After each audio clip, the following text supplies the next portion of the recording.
Hello बच्चों, हमारे channel में आपका स्वागत है। तो आज हम डिफरेंशियल इक्वेशन का लेक्चर 6 आपके लिए लेकर आ रहे हैं। लेक्चर 6 में जो है ना, अभी मैंने आपको बताया 5 चीज़ें मैंने करवा दी हैं। 5 लेक्चर्स हो चुके हैं, 5 चीज़ें मैंने आपको करवा दी हैं। तो लेक्चर 6 जो होगा ये ओडीई और पीडीई के ऊपर होगा, यानी ऑर्डिनरी डिफरेंशियल इक्वेशन और पार्शियल डिफरेंशियल इक्वेशन। इसका बेसिक थोड़ा सा बताऊँगा मैं।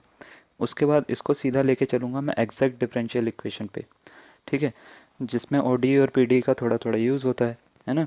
यानी ऑर्डिनरी डिफरेंशियल इक्वेशन को पार्शियली किस तरीके से हम डिफरेंशिएट करते हैं उसका थोड़ा सा यूज़ होता है, ठीक है। तो एग्जैक्ट डिफरेंशियल इक्वेशन में जो है थोड़ा सा बड़ा टॉपिक है एग्जैक्ट डिफरेंशियल इक्वेशन जो है, और ये लास्ट टॉपिक है तुम्हारा जो आपको पढ़ना है। और इसमें जो है ये टॉपिक जो है कम से कम 2 वीडियो में आपका ख़त्म होगा। पहला जो है ये तो है नॉर्मल एग्जैक्ट फॉर्म किस तरीके से आपको करनी है, ठीक है ना, डिफरेंशियल इक्वेशन की।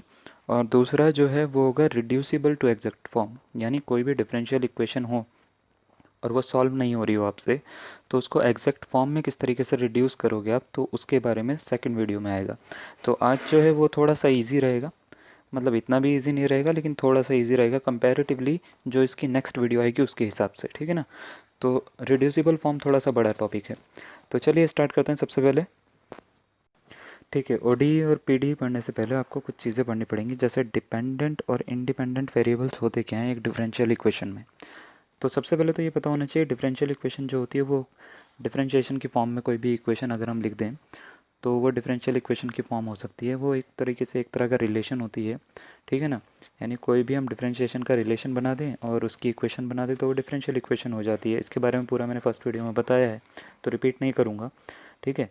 तो यहाँ पे अगर आप ध्यान से देखो तो किसके रिस्पेक्ट में डिफरेंशिएशन हो रहा है इस समय, बिल्कुल सही एक्स के रिस्पेक्ट में हो रहा है, ठीक है ना।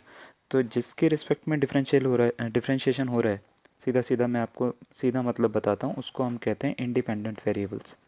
क्या कहते हैं? इंडिपेंडेंट वेरिएबल्स, जिसके रिस्पेक्ट में डिफरेंशिएशन हो रहा है, ठीक है ना। ये नॉर्मल लैंग्वेजेस में बात कर रहा हूँ मैं कि आप इंडिपेंडेंट वेरिएबल को किस तरीके से डिफाइन कर सकते हो, ठीक है। तो कोई भी इंडिपेंडेंट वेरिएबल वो होता है जिसके रिस्पेक्ट में आप डिफरेंशिएशन नॉर्मली हम करते हैं, ठीक है। जैसे यहाँ पे x जो है वो इंडिपेंडेंट वेरिएबल है, तो y क्या है, y के रिस्पेक्ट में डिफरेंशिएशन नहीं हो रहा तो ये कैसा हो जाएगा, ये है डिपेंडेंट वेरिएबल, ठीक है। इस समय यहाँ पे जैसे ये y जो है ये डिपेंडेंट है, x क्या है, इंडिपेंडेंट वेरिएबल है। क्यों? क्योंकि इसके रिस्पेक्ट में डिफरेंशिएशन हो रहा है, ठीक है। तो इसके ऊपर जो है हम ओडी और पीडी हम थोड़ा सा इसके कॉन्सेप्ट हम समझेंगे कि क्या होता है, ठीक है। तो सबसे पहले ऑर्डिनरी डिफरेंशियल इक्वेशन से स्टार्ट करते हैं बच्चों। ऑर्डिनरी डिफरेंशियल इक्वेशन होती क्या है, थोड़ा बहुत जिस्ट आपको मिल गया होगा कि इंडिपेंडेंट और डिपेंडेंट वेरिएबल को हम किस तरीके से डिफाइन करते हैं, ठीक है। डिपेंडेंट वेरिएबल जिसके रिस्पेक्ट में डिफरेंशिएशन हो रहा है, इंडिपेंडेंट जिसके रिस्पेक्ट में डिफरेंशिएशन हो रहा है, डिपेंडेंट जो उससे अलग है ना। तो सबसे पहले कोई भी डिफरेंशियल इक्वेशन जो है वो ऑर्डिनरी डिफरेंशियल इक्वेशन होती है अगर ये कोई दो प्रॉपर्टी को, यानी ये दो, बस यही दो प्रॉपर्टी हैं जिसको वो सेटिस्फाई कर दे। अगर वो सेटिस्फाई कर देगा तो वो ऑर्डिनरी डिफरेंशियल इक्वेशन हो जाएगी। पहली प्रॉपर्टी क्या है कि इसका कम से कम क्या एग्जैक्टली वन जो है वो इंडिपेंडेंट वेरिएबल होना चाहिए, ठीक है।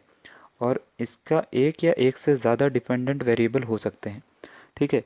एक इंडिपेंडेंट वेरिएबल हो और एक या एक से ज़्यादा अगर डिपेंडेंट वेरिएबल हो तो डिफरेंशियल इक्वेशन जो होती है वो ऑर्डिनरी डिफरेंशियल इक्वेशन होती है। अब तक जितने भी 5 लेक्चर्स करवाए हैं वो सारी जो थी वो ऑर्डिनरी डिफरेंशियल इक्वेशन थी, ठीक है। फॉर एग्जांपल अगर मैं कोई एग्जांपल लिखना चाहूँ यहाँ पे, ठीक है, मान लेते हैं कोई एग्जांपल लिख रहा हूँ मैं यहाँ पे कि x d y upon d x plus y by x is equals to zero. इस समय इसमें इंडिपेंडेंट वेरिएबल कितने हैं तो आप बोलोगे सिर्फ एक, है ना। डिपेंडेंट कितने हैं तो भी आप बोलोगे सिर्फ एक। तो ये जो है इस समय ऑर्डिनरी डिफरेंशियल इक्वेशन है। चलिए एक और एग्जांपल देख। अब देखिए बच्चों, आपको स्क्रीन पे एक डिफरेंशियल इक्वेशन दिख रही है और इसका ऑर्डर की बात करें यानी कितनी बार डिफरेंशिएशन मैक्सिमम हो रखा है तो 3 बार, तो 3 ऑर्डर की डिफरेंशियल इक्वेशन है। अब आपसे ये पूछा जाता है ये ODE है या नहीं है, यानी ऑर्डिनरी डिफरेंशियल इक्वेशन है या नहीं है। तो इंडिपेंडेंट वेरिएबल काउंट कर लो आप कितने हैं इसके, सिर्फ एक है ना। कौन सा, एक्स, यानी यहाँ पर, क्योंकि यहाँ पे तो डिफरेंशिएशन हो ही नहीं रहा, एक्स है तो एक्स के रिस्पेक्ट में डिफरेंशिएशन हो रहा है। इंडिपेंडेंट वेरिएबल एक है, डिपेंडेंट चाहे एक हो या एक से ज़्यादा हो कुछ फ़र्क नहीं पड़ता। तो डिफरेंशियल इक्वेशन कैसी होगी, ऑर्डिनरी डिफरेंशियल इक्वेशन होगी। अब ऑर्डर के हिसाब से ना डिफरेंशियल इक्वेशन को, ऑर्डिनरी डिफरेंशियल इक्वेशन को अलग अलग तरीके से बांटा जाता है। एक तो ऑर्डर के हिसाब से होता है और एक होता है उसके पर्टिकुलर हम बोल सकते हैं क्वालिटी के हिसाब से, यानी प्रॉपर्टी के हिसाब से दो तरीके से बांटा जाता है। तो ऑर्डर के हिसाब से किस तरीके से जैसे यहाँ पे देखिए आप, यहाँ पे इंडिपेंडेंट वेरिएबल एक है ना, एक्स। तो ये जो डिफरेंशियल इक्वेशन है ये है सेकेंड ऑर्डर ODE है। यानी क्यों है सेकंड ऑर्डर? क्योंकि इसका 2 बार मैक्सिमम डिफरेंशिएशन हो रखा है। ये वाली कितनी है? इसका 3 बार मैक्सिमम हो रखा है, तो थर्ड ऑर्डर बोलते हैं हम इसको। इसको हम बोलते हैं फोर्थ ऑर्डर डिफरेंशियल इक्वेशन। अच्छा, मैं एक एग्जांपल दिखा रहा हूँ। ये देखिए, मैं आपसे ये पूछ रहा हूँ कि ये कौन सी ऑर्डर की डिफरेंशियल इक्वेशन है, ODE है या नहीं है, पहले तो ये बताइए आप। ठीक है, तो आप बोलोगे कि इंडिपेंडेंट वेरिएबल 1, इंडिपेंडेंट वेरिएबल 2, तो 2 इंडिपेंडेंट वेरिएबल हैं यहाँ पे। ठीक है, डिपेंडेंट आपको काउंट ही नहीं करने हैं अभी तो, क्योंकि पहले तो इंडिपेंडेंट काउंट करते हैं। कितने हैं? 2 हैं। तो ये ODE है या नहीं है? बिल्कुल नहीं है। ठीक है ना। ये कैसी डिफरेंशियल इक्वेशन होगी उसके बारे में हम बात करते हैं। ठीक है, तो इसको ODE ना कह के हम कहते हैं PDE, पार्शियल डिफरेंशियल इक्वेशन कहते हैं हम इसको। पार्शियल डिफरेंशियल इक्वेशन की प्रॉपर्टी क्या होती है? पहली प्रॉपर्टी तो यही होती है कि इसका एक या एक से ज़्यादा, वन और मोर देन वन,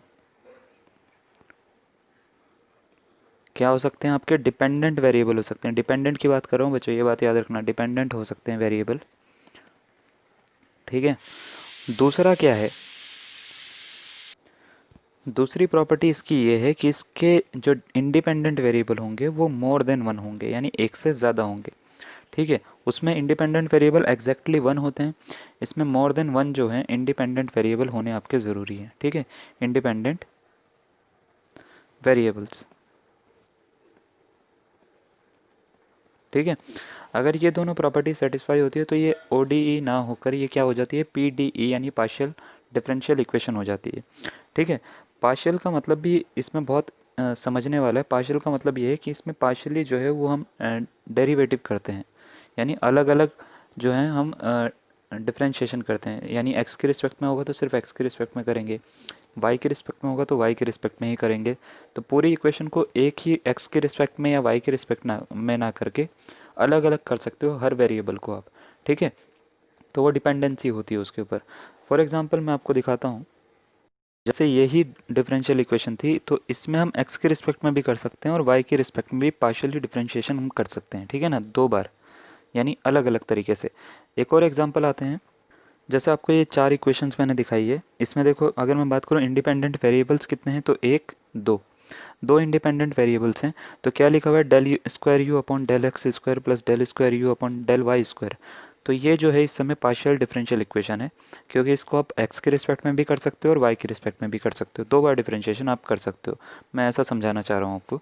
ठीक है, तो ईजी लैंग्वेज में बता रहा हूँ, ज़्यादा बुकिश लैंग्वेज में नहीं आ रहा हूँ मैं। ठीक है, जैसे ये वाली इक्वेशन है, ठीक है, तो ये भी एक PDE ही है। इसी तरीके से इस पे आ जाते हैं, del x del y del x del y del x del y. ठीक है, तो इंडिपेंडेंट वेरिएबल कितने हो गए? 2 हो गए। डिपेंडेंट वेरिएबल की बात करें तो ये देख लीजिए, आप काउंट कर सकते हैं। ठीक है, तो ये भी आपकी क्या हो जाएगी? PDE हो जाएगी। इसी तरीके से लास्ट वाले की भी अगर हम बात करें, इसमें डिपेंडेंट वेरिएबल भी आपको ज़्यादा दिख रहे होंगे, एक से ज़्यादा डिपेंडेंट वेरिएबल हैं। ठीक है ना, इंडिपेंडेंट वेरिएबल कितने दिख रहे हैं आपको? वो भी एक से ज़्यादा ही दिख रहे हैं। देखिए यहाँ पे एक्स और वाई 2 है। इसका जो साइन होता है लिखने का वो ऐसे डेल लिखते हैं हम। ठीक है, नॉर्मल डिफरेंशिएशन में ऐसे बड़ा वाला D लिखते हैं हम। ठीक है, तो इसको दिखाते हैं हम पार्शियल डिफरेंशिएशन के लिए, यानी ये वाला जो डेल का जो साइन है।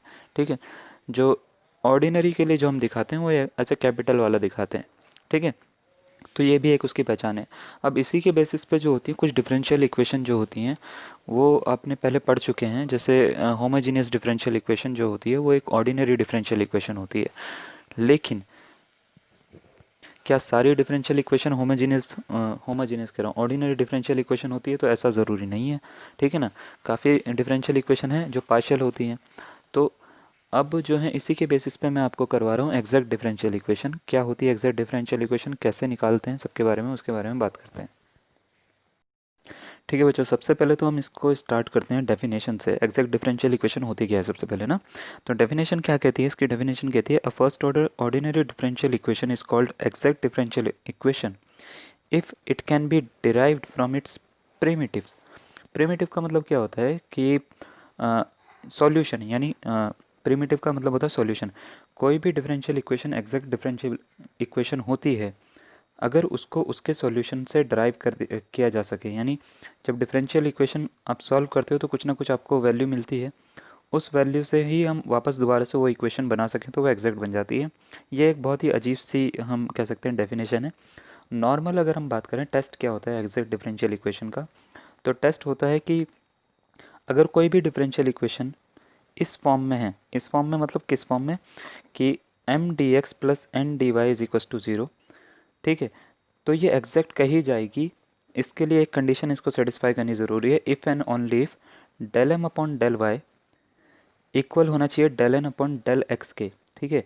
तो अगर हम इसका पार्शियली डिफरेंशिएशन करें del m upon del y, यानी एम का जो है वाई के रिस्पेक्ट में करें और एन का जो है एक्स के रिस्पेक्ट में डिफरेंशिएशन करें, और ये आपस में इक्वल आ जाए, तो हम ये कहेंगे कि ये एग्जैक्ट डिफरेंशियल इक्वेशन होगी। फॉर्म क्या होनी चाहिए, ये होनी चाहिए एम डी एक्स और एन डी वाई के इक्वल, ये वाली फॉर्म होनी चाहिए, ठीक है, इक्वल टू ज़ीरो। और अगर हमने ये चेक करा और ये इक्वल आ गया तो ये एग्जैक्ट डिफरेंशियल इक्वेशन होगी, ठीक है। अभी बताता हूँ ये किस तरीके से होता है। बस ये याद रखिए एम डी एक्स और एन डी वाई की फॉर्म होनी चाहिए इक्वल टू ज़ीरो, ठीक है ना।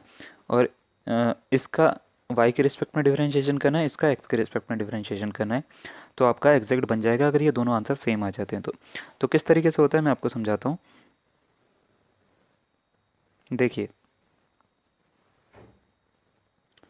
तो देखिए वो जो आपके सामने एक इक्वेशन लिखी हुई है, इक्वेशन क्या है, two x y d x plus x square plus three y square d Y is equals to zero.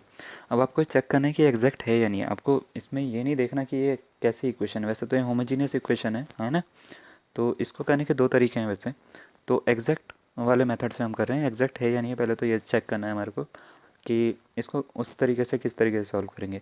तो ये जो टू एक्स वाई के साथ में जो दिख रहा है ये एम है, डी एक्स के साथ में जो दिख रहा है मीन ये एम है, और ये क्या है, ये एन है। तो एम की वैल्यू क्या है, टू एक्स वाई, और एन की वैल्यू है x square plus three y square, है ना।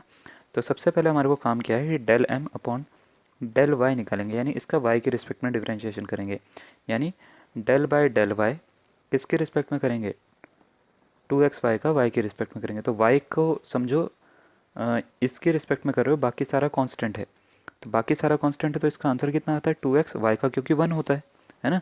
इसी तरीके से हम क्या करते हैं, हम इसका निकालते हैं del n upon del x निकालना है बच्चों हमारे को, ठीक है। तो del n upon del x का मतलब ये है कि आपको डेल बाय डेल एक्स करना है x square plus three y square का। अब मैंने बोला एक्स को अगर एक्स के रिस्पेक्ट में करो तो एक्स को छोड़ के बाकी सबको कांस्टेंट की तरह से ट्रीट करना है। तो एक्स स्क्वायर का क्या होता है, टू एक्स, और थ्री वाई का कितना होता है, ज़ीरो। तो इसका आंसर भी कितना आया, टू एक्स। अगर ये दोनों इक्वल आ गए, यानी ये वाला जो पहले आपने निकाला और ये वाला, ये दोनों अगर टू एक्स देखो यहाँ पे इक्वल आ रहे हैं, इक्वल आ गए तो ये एग्जैक्ट डिफरेंशियल इक्वेशन बन गई आपकी, ठीक है। तो ये होती है एग्जैक्ट डिफरेंशियल इक्वेशन की पहचान। अब आपको समझ में आ गया होगा। अब इसके बाद में बात कर लेते हैं एग्जैक्ट डिफरेंशियल इक्वेशन को सॉल्व किस तरीके से करते हैं।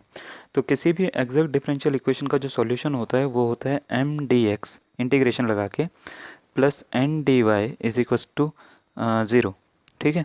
और इसमें आपको एक चीज़ पता होनी चाहिए कि जब क्या करेंगे हम इसको सॉल्व करेंगे, कि जब भी आप m वाली टर्म्स लोगे ना, m वाली जो टर्म लोगे, इसमें y को कांस्टेंट ट्रीट करना है जब भी आप डिफरेंस इंटीग्रेशन इसका करोगे, ठीक है। इंटीग्रेशन जब भी करोगे तो y को कांस्टेंट की तरह से ट्रीट करना है, यानी एक दो तीन चार जो नंबर होते हैं उसकी तरह से आपको ट्रीट करना है।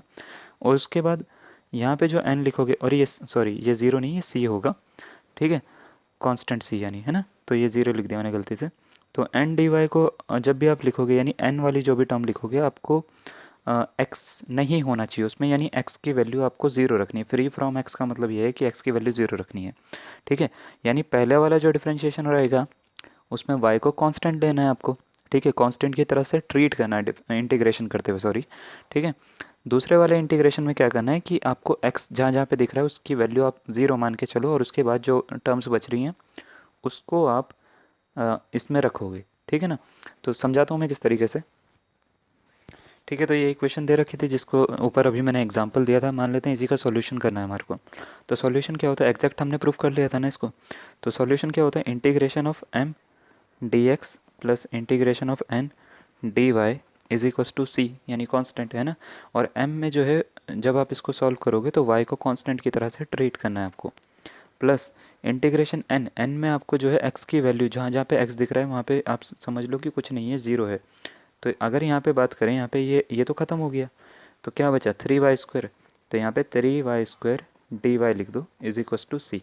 अब क्या करना है, पहले वाले में मैंने बोला आपको क्या कंसीडर करना है कि वाई जो है वो कांस्टेंट है, तो खाली x का कर रहे हो, 2y जो है वो बाहर आ गया, x का कर रहे हो dx, प्लस 3 यहाँ पे बाहर आ गया, वाई स्क्वायर का कर रहे हो dy is equals to C.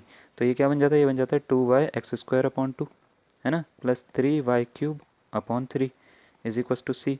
चलो ये 3 से ये वाला 3 कट रहा है, उसी तरीके से ये जो 2 है ये इस वाले 2 को काट रहा है, ये वाले को, है ना। तो क्या मिल रहा है, ये मिल रहा है एक्स स्क्वायर, क्या मिल रहा है, ये मिल रहा है x² प्लस y³ बराबर सी के, और यही इसका आंसर है। ठीक है ना। तो ये बड़ा आसान होता है इसको करना, कोई मतलब ज़्यादा कुछ नहीं है इसमें, बस आपको अगर एक बार समझ में आ जाता तो हो जाता है काम। पहले वाले में y को कांस्टेंट लेना है, दूसरे वाले में x नहीं होना चाहिए, यानी जहाँ पे x है उसकी वैल्यू आप ज़ीरो मान लोगे, जो भी है x के साथ में तो वो सब कुछ ज़ीरो हो जाएगा सीधा सीधा। उसके बाद यहाँ पे इंटीग्रेशन करना है सीधा सीधा और आपका आंसर आ जाएगा। ठीक है, एक और क्वेश्चन करके देखते हैं अब। जो उससे पहले ना एक क्वेश्चन मैं और दे रहा हूँ आपको, कि आपसे ये पूछा गया है कि क्या ये इक्वेशन एग्जैक्ट है या नहीं है। एक इक्वेशन लिख रखी है यहाँ पे x² प्लस y² dx बचो माइनस 2xy dy लिखी हुई है इज इक्वस टू 0। थोड़ा बहुत पीछे से मिलता जुलता है, जिसमें जैसे अभी पीछे वाला क्वेश्चन बताया, लेकिन उससे अलग है। तो आपको ये बताना है कि एग्जैक्ट है या नहीं है। तो एग्जैक्ट का जो टेस्ट होता है ना, आपको वो करना है। उसके लिए क्या टेस्ट होता है कि आपको ये देखना है कि m की जगह पे क्या है। m की जगह पे क्या है, तो x² प्लस y² है ये पूरा का पूरा। n की जगह पे क्या है, ये वाला। तो इसका जो है, इसका आप डिफ्रेंशिएशन करो पहले, किसके रिस्पेक्ट में, y के रिस्पेक्ट में, इसका x के रिस्पेक्ट में, और मुझे ये बताओ कि एग्जैक्ट होगा या नहीं होगा। अच्छा चलो, आपको m तो पता ही है ना, मैं आपको करके भी दिखा देता हूँ। ठीक है, पहले तो मैं क्या निकाल के दिखाता हूँ इसमें, मैं आपको दिखाता हूँ del m upon del y निकाल के दिखाता हूँ। ठीक है, तो del m upon del y अगर हम निकाल रहे हैं, है ना, तो del m upon del y कैसे निकलेगा, पता है। ठीक है, तो del m upon del y निकाल रहे हैं अगर हम, तो क्या कर रहे हैं, डेल वाई कर रहे हैं x² प्लस y² का। तो क्या आएगा, ये आएगा 2y, है ना। अब हम निकाल लेते हैं del m upon del n upon del x। तो वो कितना कितना निकलेगा, del n upon del x कितना निकलेगा। तो x के रिस्पेक्ट में अगर हम करते हैं तो ये हो जाता है -2, और x का हो जाता है 1, तो -2y। तो क्या -2y और ty आपस में इक्वल होते हैं क्या ये नंबर, बिल्कुल नहीं होते। तो ये एग्जैक्ट भी नहीं है इस केस में। ठीक है ना। तो ये चलिए बच्चों, एक बढ़िया सा क्वेश्चन आपके लिए लेकर आए हैं। आपको ये बताना है कि पहले ये एग्जैक्ट है या नहीं है, उसके बाद आप इसको सॉल्व करके आपको इसका आंसर निकालना है। 4 ऑप्शन वाली जो है मेरे पास अभी ऑब्जेक्टिव्स है नहीं, है ना। तो आप इसी को ही सॉल्व करके आप इसको आंसर बता सकते हो, मतलब सॉल्व कर सकते हो वीडियो को पॉज करके, और आप अपना आंसर सोच सकते हो कि क्या आ रहा है। ठीक है, तो ज़्यादा कॉम्प्लेक्स आंसर नहीं है, जनरल सॉल्यूशन आपको बताना है कि कितना आया, बहुत इजी क्वेश्चन है। ठीक है, तो पहले तो हम ये देख लेते हैं एग्जैक्ट है या नहीं है। इक्वेशन क्या दे रखी है, आपको दे रखी है e⁻y dx plus 2y x e⁻y dy is equals to 0। ठीक है, तो देखते हैं जरा। ठीक है, तो क्वेश्चन तो आपके सामने लिखा हुआ है e⁻y dx plus 2y x e⁻y dy is equals to 0। सबसे पहले चेक करते हैं एग्जैक्ट है या नहीं है। तो क्या करते हैं, del m upon del y निकालते हैं। क्या निकालते हैं, del m upon del y निकालते हैं। क्या निकलेगा, d by d y of e⁻y, del y of क्या होता है, e⁻y ही होता है, क्योंकि e की पावर x का e की पावर x ही होता है ना, डिफ्रेंशिएशन। उसके बाद हमारे को क्या करना है, del n upon del x निकालना है बच्चों। तो वो क्या होता है, यानी डेल बाय डेल x करना है हमारे को 2y प्लस एक्स e⁻y का। मैंने बताया था ये कांस्टेंट माना जाता है, तो इसका तो ज़ीरो हो गया। ये भी कांस्टेंट है तो इसका कुछ काम नहीं है। तो x का कितना होता है, x का होता है 1, तो 1 इंटू e⁻y, तो ये हो गया e⁻y। दोनों इक्वल आ रहे हैं, तो ये एग्जैक्ट है। एग्जैक्ट है तो इसका सॉल्यूशन क्या होगा, इसका सॉल्यूशन होगा integration m dx plus integration n dy is equals to C. अच्छा, इंटीग्रेशन m का मतलब होता है कि आपको y को कांस्टेंट लेके चलना है, और जितने भी हैं वो रख देने हैं। तो e⁻y dx, लेकिन ये y कांस्टेंट है यहाँ पे, ये वाली पूरी टर्म कांस्टेंट है। प्लस n वाले में क्या करना है कि आपको y वाले ही रखने हैं, और x वाला जितने भी हैं उसको आप एक तरह से ज़ीरो मान के चल देना है। तो y वाला कितना है, ये है 2y, और प्लस ज़ीरो मान के चलेंगे अगर x को, तो ज़ीरो इंटू अगर हम e की पावर y लिखें तो वो तो ज़ीरो ही हो जाता है। तो खाली इसको मैं dy लिख दूँ तो कोई दिक्कत तो नहीं है ना।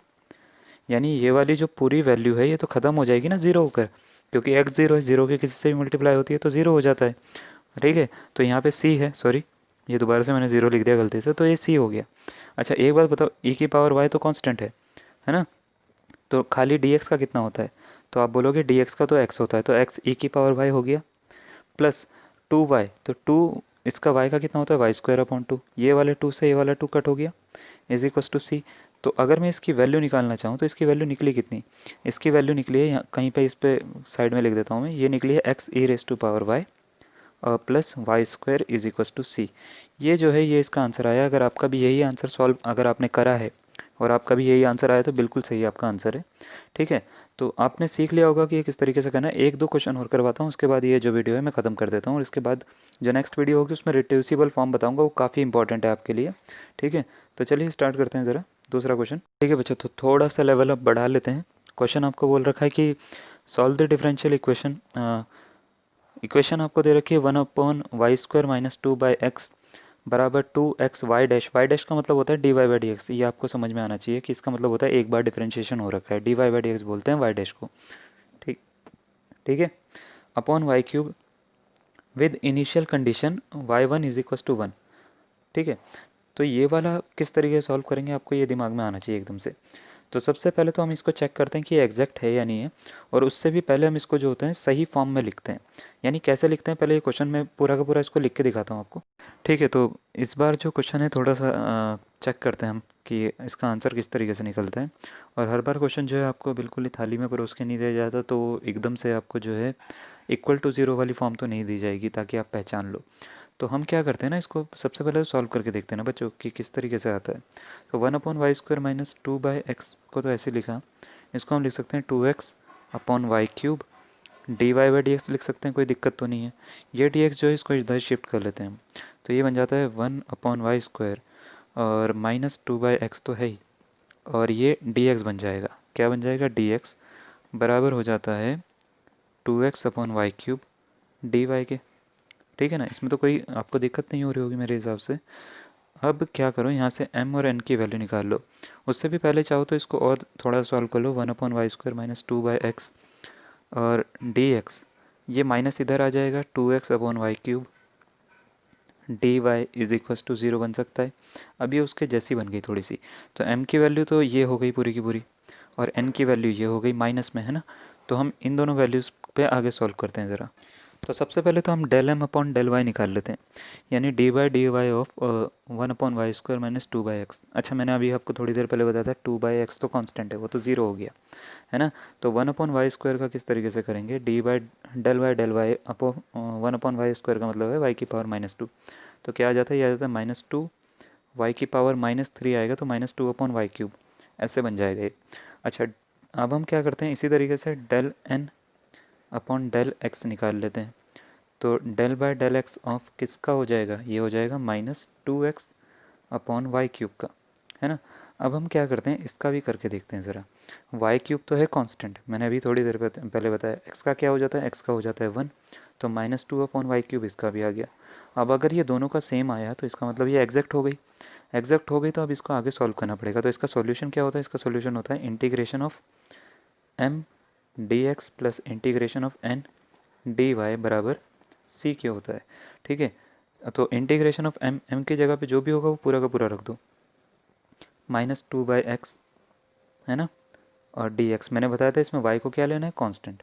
ठीक है, उसके बाद plus integration of n dy, तो n की जगह पे आपको वो रखना है जो x से अलग हो, यानी x वाली टर्म तो ज़ीरो हो जाएंगी। तो ज़ीरो देखो ज़रा, 2x लिखा हुआ है वहाँ पे, है ना, -2x/y³। तो 2 × 0/y³ तो वो तो ज़ीरो हो गया, तो पूरी टर्म हो जाएगी 0, 0 dy is equals to C. तो ज़ीरो का तो इंटीग्रेशन करो, ये तो ख़त्म, है ना। आपको करना है बस इन दोनों का। तो पहले 1/y² का करेंगे, y जो है वो कांस्टेंट है, ये बात याद रखना। तो ये क्या बन जाएगा, ये बन जाएगा x/y², क्योंकि x के रिस्पेक्ट में कर रहे हो। -2/x का मतलब होता है, ये हो जाता है -2 log x is equals to C. ठीक है, तो x/y² -2 log x is equals to C आ गया। लेकिन एक चीज़ गिवन थी, अगर आपको पता हो तो। गिवन क्या था कि y1 बराबर किसके है, 1 के। इसका मतलब ये है कि जो भी फंक्शन आएगा उसमें x की जगह पे आप अगर आप 1 रखोगे तो आंसर आपका 1 आता है फंक्शन में। ठीक है ना, तो हम क्या करते हैं, x और y की जगह पे क्या कर देते हैं, 1 रख देते हैं। ठीक है ना, तो ये क्या बन जाएगा, ये क्या था, ये था x/y², ये जो अभी आंसर आया -2 log x is equals to C. तो ये क्या बन जाएगा, 1/y का स्क्वायर, यानी 1 का स्क्वायर, है ना, -2 log 1 बराबर सी। log 1 का मान पता है आपको, 0 होता है, तो 0 × 2 0, बिल्कुल सही। तो 1 बराबर आ गया सी के, तो सी की वैल्यू आ गई 1। तो ये क्या बन गया लास्ट, अगर इसको इसी को जो है ऊपर पुट कर दो तो ये बन जाएगा एक्स अपॉन, यहाँ नहीं लिखता हूँ, थोड़ा साफ यहाँ पे लिख देता हूँ, x upon y square minus 2 log x बराबर किसके आ गया 1 के, और ये इसका आंसर हो जाएगा। समझ में आया आपको? चाहो तो इस वाले 2 को भी जो है पावर में ले जा सकते हो, वो आपकी इच्छा है, वैसे इसकी कोई ज़रूरत नहीं है। ठीक है, तो ये इसका आंसर होगा। तो इतना आसान है इसको करना। और ये पूरा का पूरा जो है एग्जैक्ट के बारे में मैंने आपको थोड़ा बहुत बता दिया है। इसके बाद इसकी रिड्यूसिबल फॉर्म है, और आपका ये जो कोर्स है डिफरेंशियल इक्वेशन का, यानी जो आपके सिर्फ एलटी के लिए है, वो तो ख़त्म हो जाएगा। आगे अगर आपको करना होगा तो आगे की वीडियोज़ आप देख लेना। एलटी का बस इतना ही काफ़ी है मेरे हिसाब से आपके लिए। इसके बाद जो है हम आपके लिए एक अनाउंसमेंट है वो बहुत जल्दी हम करने वाले हैं। अगर ज़्यादा बच्चे इसमें जुड़ते हैं तो आईआईटी की कुछ फैकल्टीज़ हैं जो मेरे बहुत अच्छे जान पहचान में, और बहुत अच्छे मतलब कर रहे हैं इस समय, पीएचडी फैकल्टी हैं वो। तो वो आपको जो है ज़रूर आपकी क्लासेस आने वाले टाइम पे लेंगे। तो चलिए आज के लिए इतना ही। धन्यवाद।